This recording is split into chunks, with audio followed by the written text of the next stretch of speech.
News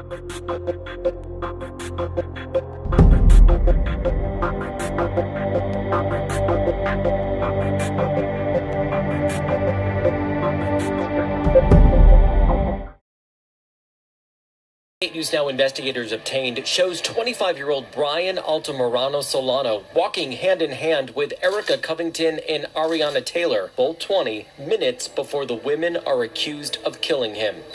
It's May 15th, 2023. Las Vegas, Nevada. Caesar's Palace, one of the most recognizable hotels in America. Thousands of guests move through the casino floor every day. Cameras watching entrances, hallways, elevators, and hotel corridors around the clock. At 2:35 in the morning, surveillance cameras captured 3 people walking through the hotel together, a young man in the middle, 2 women beside him. Nothing about the footage appeared unusual. No argument, no struggle, no signs that anyone was in danger. They walked through the corridor and disappeared into room 511. Less than 15 minutes later, surveillance captured the same 2 women running from the room they had entered only minutes before, with one of them carrying the man's bag. As cameras continued to roll, the man was never seen leaving. Hours later, a housekeeper opened the hotel room door and discovered 25-year-old Bryan Altamirano-Solano dead on the floor. Investigators would later determine that everything leading up to his death had been captured on camera. But one question remained. What happened inside room 511? Bryan Altamirano-Solano had come a long way to be in that hotel. He was Nicaraguan born, in the United States seeking asylum, trying to build something in a country that wasn't yet his. He didn't speak English. He was navigating a city that never sleeps, alone.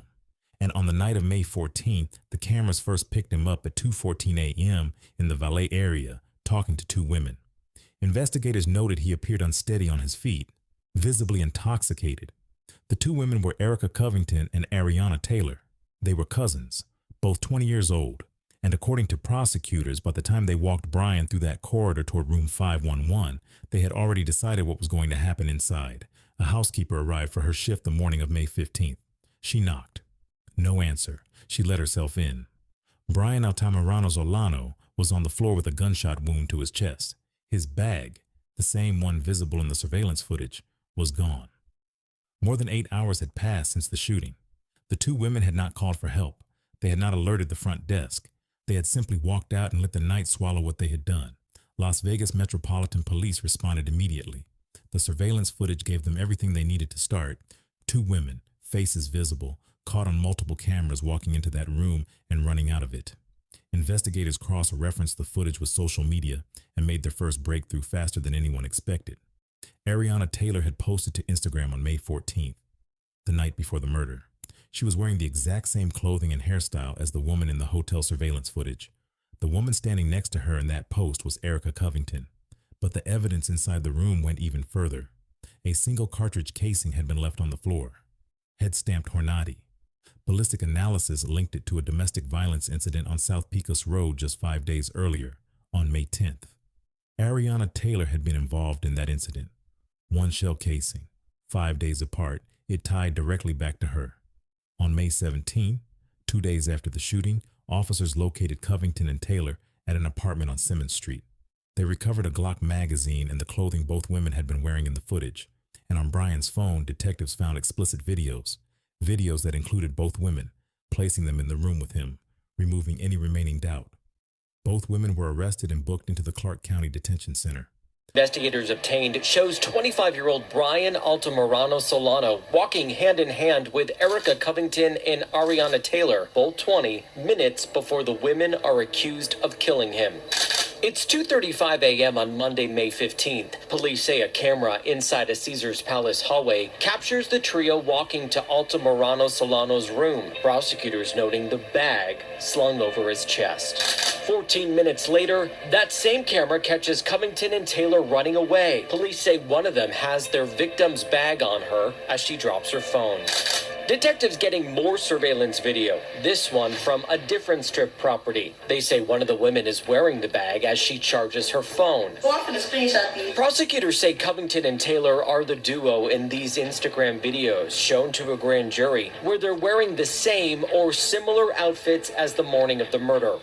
More photos show the hotel room door, where police say just 15 minutes transpired before the women allegedly shot and killed Altamirano-Solano. Inside, officers say they found a cartridge casing matching Taylor's gun. Altamirano-Solano had stayed in the room with a different woman who told investigators he didn't speak English and was in the U.S. from Nicaragua seeking asylum.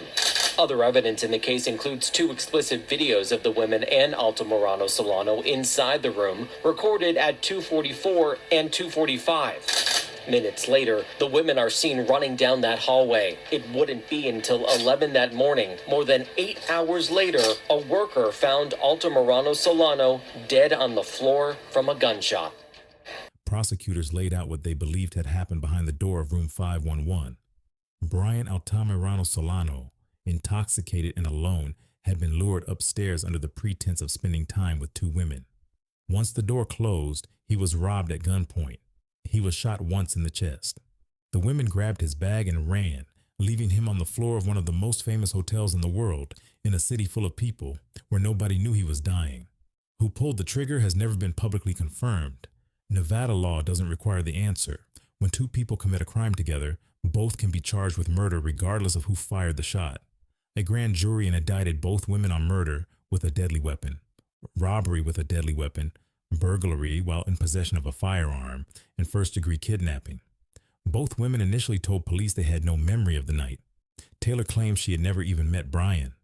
Covington admitted meeting him, then immediately asked for a lawyer. After more than a year behind bars, both women reconsidered.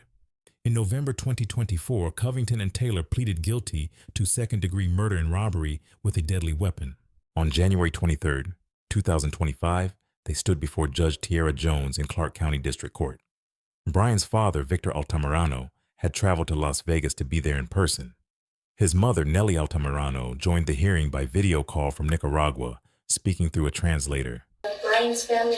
21-year-old Erica Covington apologizes for killing a man inside a Caesars Palace hotel room before a judge sentences her to prison. I deeply, genuinely apologize for the grief and the pain that has been brought upon you guys' family. She and 22-year-old Ariana Taylor killed and robbed 25-year-old Bryan Altamirano-Solano in May 2023. This video the 8 News Now investigators obtained shortly afterward shows the trio walking hand in hand minutes before the murder. No le bastó con robarle sus pertenencias. Altamirano-Solano's father speaking with the help of an interpreter. It wasn't enough just taking his belongings, he says. They had to kill him. Altamirano-Solano and the girls were in his room for about 15 minutes before one of them pulled the trigger. Police finding a cartridge casing they say matched Taylor's gun. Altamirano-Solano's mother joining the hearing remotely from out of the country. The pain that I felt was so deep, she says. I felt like I just lost my life. I had so many questions. Why? Why my son? Police work to find the women included comparing these Instagram videos to surveillance from several strip properties that night. Officers arresting the duo 2 days later. Altamirano-Solano's father again speaking through the interpreter. Pido justicia por mí. I ask for justice for my son. Police nor prosecutors have ever said which woman they actually believe pulled the trigger. Nevada law allows charges against all people involved in a murder, not just the person who did the actual slaying. I'm David. Judge Jones sentenced both women to 10 to 25 years in prison. They will be eligible for parole no earlier than 2033. In April 2025, Bryan's family filed a wrongful death lawsuit against Caesars Palace, alleging the resort had inadequate safeguards against illegal activity on its property, despite knowing crimes were increasing. Bryan Altamirano-Solano was 25 years old. He walked through the corridors of one of the most famous hotels in the world and never made it out alive. Rest in peace. Thank you for watching The Grim Watch. Share your thoughts in the comments below, and don't forget to like and subscribe for more true crime documentaries. See you in the next video.